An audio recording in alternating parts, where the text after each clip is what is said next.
talaga namang magsa-shine ka kung inaalmusal mo yung paputok. Mga yes, friend! It's me! It's you, girl! DJ Ganda Wanda. Gulat ka, no? Ito ang paputok namin dito. Yung hindi mo inaasahan kung sino yung maririnig mo. Kasama niyo na ako hanggang alas 6 ng gabi. Wala lang. Gusto ko lang kayong samahan mag-countdown. Mag-countdown bago maluto ang lumpia. Wala na. Baka matulog na ako mamaya eh.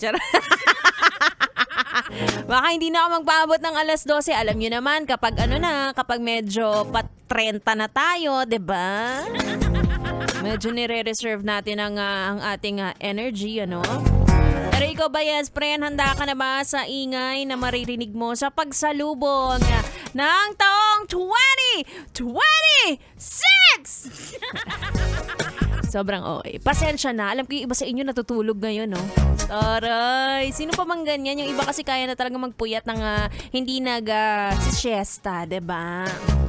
Basta ikaw ay ready nang magpaputok or makarinig ng mga ingay mamay. Ingay ng kapitbahay, nag-aaway, ganyan. Mag-asawa naghihiwalay. Ako ready akong magpaputok pero hindi ako readyng maputukan. Ayoko nakakatakot yun, promise. Marami na ako nabalitaang nadisgrasya dahil naputukan. Anyway, muli kasama niyo ako hanggang alas 6. Kaya naman, ituloy muna natin ang ating tugtugan. Pero syempre, bukod sa ating chikahan, mamimigay din tayo ng papremyo. Kaya naman yan abangan sa aking pagbabalik. Dito lang sa 101.1. Yes, FM Solid.